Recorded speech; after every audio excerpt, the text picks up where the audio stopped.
Wake up, Rip City. Even though the Blazers' win streak is over, we're still excited to be watching some good Blazers basketball. They lose to the New York Knicks last night, 123 to 114. And of course, Deni goes down with an injury, which is even bigger than the game and obviously worst case scenario. But we're still here. We're still talking Blazers basketball. This is the Wake Up Rip City podcast. I'm one of your hosts, Alex Moore. Alongside me, it's Jay Gliss. Today on the show, we'll talk about the Blazers-Knicks game. Of course, kind of bigger picture as the Blazers went on that 5-game winning streak that was so much fun to watch. And of course, have been winning more than losing lately. So it's been exciting to watch them play. And then we'll give you the latest update on that Deni Avdija injury and what's happening with him. And then we'll kind of look ahead to the upcoming Blazers games, of course, as well. But, Gliss, it's Wake Up Rip City. There's only one way to wake up here on the podcast, and it's to wake up on the right side of the bed. So before we get on to the sadness of the Deni injury and everything else, let's talk about some positives. What's your wake up on the right side of the bed today as the Blazers lose to the Knicks last night? It's kind of like a double here, but one, it's just kind of reflecting on just the stretch of basketball that they've been playing lately. Obviously, we talked a lot about it the last couple episodes, but yeah, that was a good New York team last night. You're not going to win every game. They were still competitive. They're still playing good basketball right now, but I think the big thing is finally we get some reinforcements in Jrue Holiday, and I mean if you could pick one guy to have back, that's probably the guy that you would choose. Agreed. So yeah, that's a big development. As you said, Deni that's not great. So you know, it's one of those things, you know, you get a guy back and then and then you lose your all-star player in the fourth quarter, but we can break that down a little bit more. But I'm just going to go with the fact that it's good to see Jrue Holiday out on the court in a Blazer uniform, and he got a little standing ovation too, feeling the Rip City love. So I always like that for guys that, you know, have been kind of journeymen to get to experience what just like, you know, the level of fandom here in Rip City. We used to have season tickets back in the day. A memory of mine that comes to mind when I think about that is there was a game where Marcus Camby had gotten traded over, and I think he had like 20-something rebounds, and the whole arena was chanting Marcus Camby. And this is a guy that had played for, you know, like 5-6 different teams and had been to NBA Finals and been around the league. And you could tell he was kind of taken aback by it. So I like that Jrue got to kind of experience that love last night. And it just kind of reminds you that Rip City is a special place and a special fan base. Yeah, and you're absolutely right. I my mind gets sent back to the Marcus Camby chants in the arena, and it's like, you know, the fan base is so fantastic here. We're two of them. We know what it's like. Like, we really appreciate players like a Jrue Holiday, who has been on championship quality teams. And you would expect him when he came here, like, obviously it's not the same as that. And, you know, he came in and had such an impact early on this team and has been nothing but a professional. Like, of course he was, like, everyone expected him to be. You know, there were rumors early that he wasn't happy about coming here and things like that.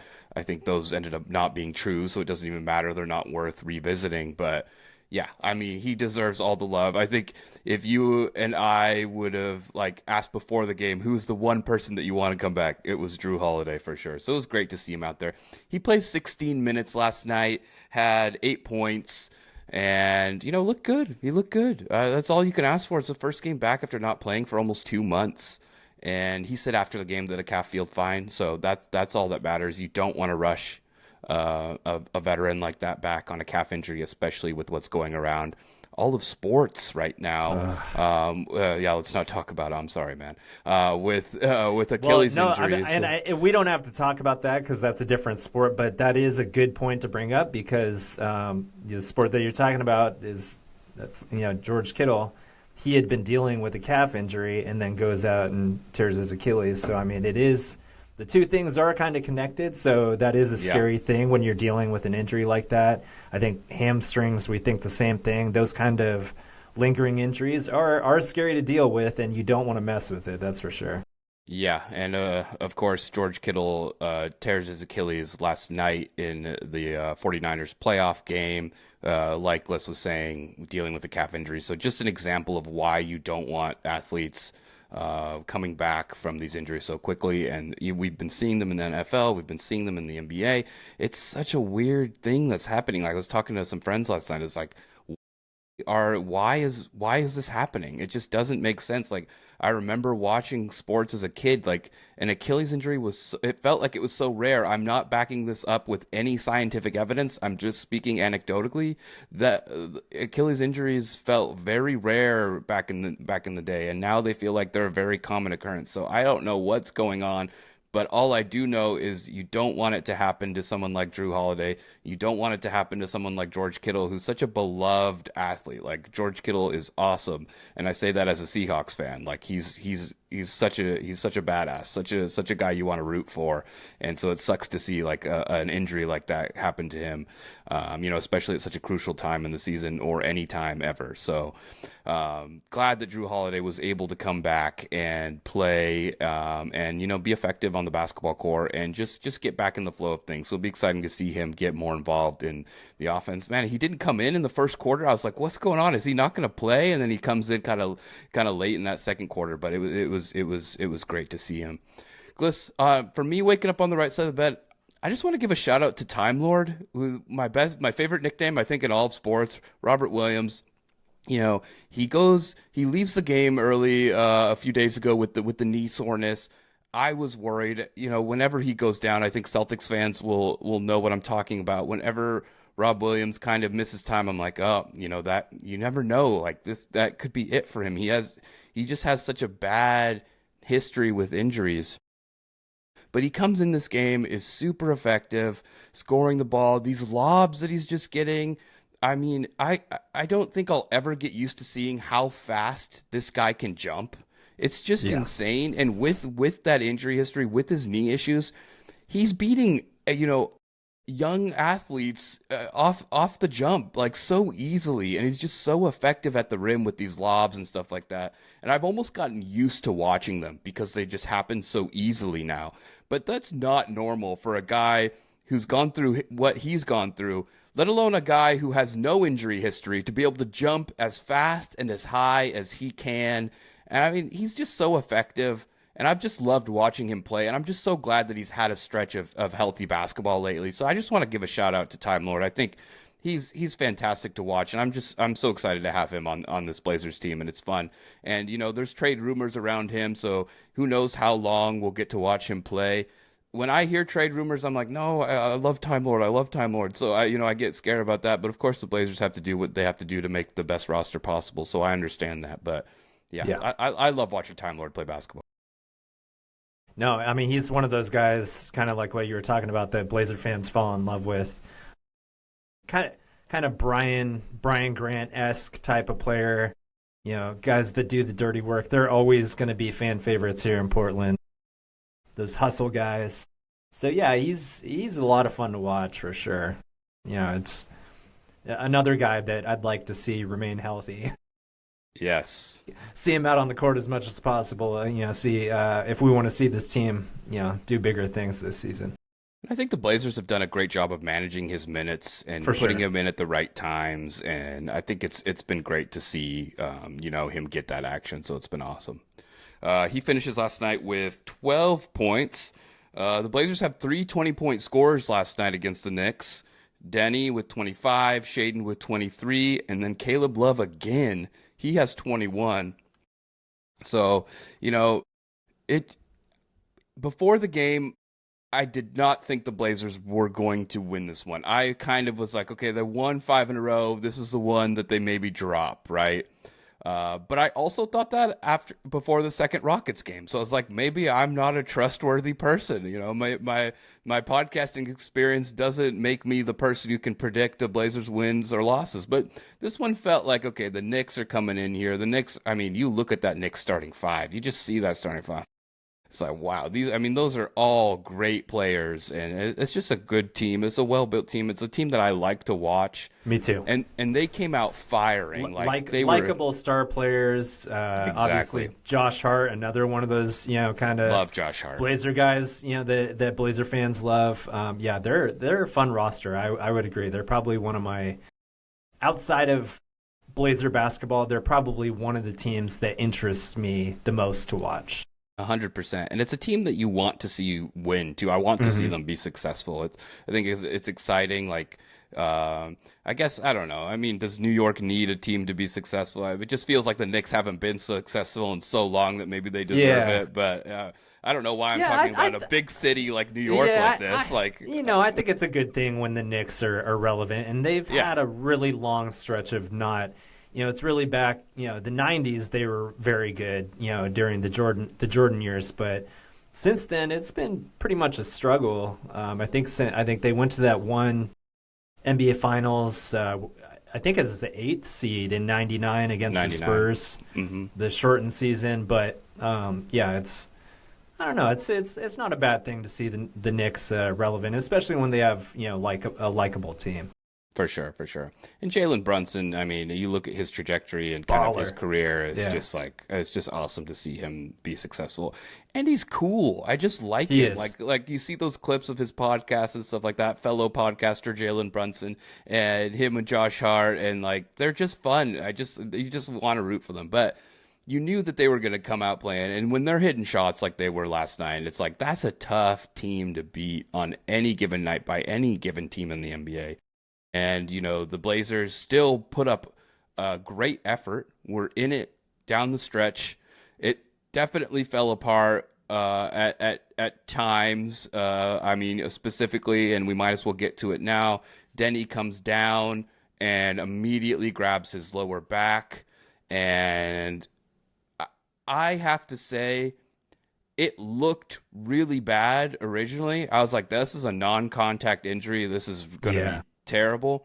But then you see the replay and it's like, okay, it looks like he just tweaked his back, which I think, I've experienced before. You land wrong or something like that, and you just kind of feel that jolt of pain. And I heard some people had been saying that he had been kind of, favoring that area earlier in the game as well. And then on top of this, we hear, I don't remember exactly when the story came out, but we hear that Deni was in a car accident just a few days ago. And so, a car accident, you come out feeling fine of a car accident, but there are repercussions that, can happen later, whether it's, like whether his back was something happened to it or something like, so you never know. So, I mean, there's a combination of different things that happen with this injury.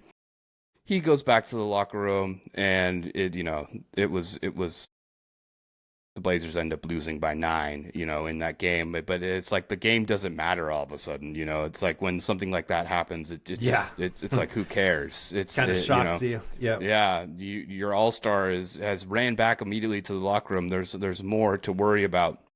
So we don't know what the situation is with Deni as of yet. I haven't seen any updates this morning, Gliss. I don't know if you've seen, but I do have kind of the latest from last night. Do you have something? Yeah. I was gonna say just from what was said post game, like I know Thiago kind of expressed some worry, but when Deni was asked about it, he kind of blew it off a little bit, kind of like, yeah, I'm tough, I'll be fine. So I'm guessing, like, even though that I trust his judgment on that, I'm guessing that the Blazers will probably be pretty cautious, put him through some testing, and kind of be cautious about how they evaluate him and how and make sure that he's really in a position to not re-aggravate something or injure something further before they put him out on the court. So hopefully he won't miss too much time, like based on his answer. But I think this is definitely one of those situations you want to defer to the medical experts and make sure that you're trusting in them with a guy that is that valuable to the future of this franchise. And Gliss, you are wearing scrubs, so that does make you a doctor in this situation. So you are our medical expert at the Wake Up Rip City podcast, and your expertise is law in this situation. So you're our go-to man. And I say defer to the experts. Okay, but I just have an update from Sean Highkin, who, if you follow Sean Highkin, great Blazers resource on the Blazers beat, really awesome content, awesome material on the Blazers. Really trust his opinion on all this stuff. He posted on Blue Sky after the game. Deni is obviously in pain. His entire lower back is wrapped in an ice bag. He said it's nothing major, and he doesn't think he'll be out long. He also said, if I can walk on 2 feet, I will play. So that's the latest from Deni. So like you said, Gliss, it sounds like Deni is kind of downplaying the seriousness of this. Probably very painful, what happened to him when he landed. But like I said, this is probably something that will just kind of figure itself out. You get some stretching going, you get some ice, you get some heat on there, and hopefully he'll be all right. So we've avoided a major injury. Seems like Deni will be okay. The discourse I've seen online has been, should he sit for a couple games and just get it healthy, or, and yeah, I probably think he should. I just know the way Deni plays. It's like I would not be shocked if he's playing against the Warriors with the Blazers' upcoming schedule. But hopefully he does get some time to rest and heal, because that's important. So yeah, Gliss. So the Blazers' homestand is over now. I believe they play the Warriors next, and then the Hawks on Thursday. So that's kind of the upcoming games, and hopefully they can get back to their winning ways. Obviously, will be tough if Deni is sitting, but that's the upcoming schedule. I will be at the Hawks game, so I'm excited for that. So we'll have a Wake Up Rip City correspondent there. I got another friend going to that game too, actually. Okay, nice. Yeah. So I think, and CJ, I don't know if he's played for the Hawks yet, but you would think that he should be playing in that game. So that'll be interesting. You hope, yeah. Yeah, and I did want to point out, because the homestand is over, but they have that game against the Warriors tomorrow night in San Francisco, and then they play the Kings next Sunday in Sacramento. But other than that, 4 of the next 6 are at home. Great. And those are, there are some pretty tough games. Atlanta, the Lakers, the Raptors, and the Heat. But I feel like that's another 6-game stretch where hopefully you can put, stack together a couple wins. Not that any of those games are going to be easy, but yeah, that's not a terrible outlook in terms of the next 2 weeks or so. So hopefully they can keep being competitive and string together some more wins. And the Blazers are now 19-21 on the season, so right around that 500 area, which is nice to see them back in that area. It'd be nice to see them get to 500, get over 500, of course. With these games too coming up, you like to see them, maybe go 500 on the stretch. Yeah, maybe even better with all the home games, even though there's some tough ones in there. And they kind of just stay where they're at in the standings, and that would be great, especially if Deni's going to miss some time. We'll kind of see how things go, and of course we'll have the latest updates for you here at the Wake Up Rip City podcast. So just subscribe to us. Please let us know how we're doing. Send us some comments, send us some feedback, and if you have any questions or suggestions about the Blazers or about what we're doing here at the podcast, please let us know. We're more than happy to take that feedback and kind of work on what we're doing here as well. Gliss, do you have anything else to add before we log off here? No, man. Like I said, just let's see them keep trending the right way. Like you said, if they can just kind of play the kind of basketball they've been playing lately, then I think they're going to be fine. You're not going to win every game, but they're playing well enough to be any team on any given night right now. So that's something to look forward to if they can keep things rolling the way that they've been playing lately. Yeah, that's a great way to put it. Completely agreed. Okay, this has been Wake Up Rip City. We'll be back with another episode this week, and then we'll keep on going we like recording kind of after games. That's why we kind of switch up the days sometimes. So, usually we do a Tuesday recording, but since the Blazers played on Sunday, we decided to release one earlier on Monday. But we'll continue on kind of the stretch we've been going, and we just love making these podcasts and chatting with everyone. So thank you so much for listening. Thank you so much for watching, and we'll see you next time.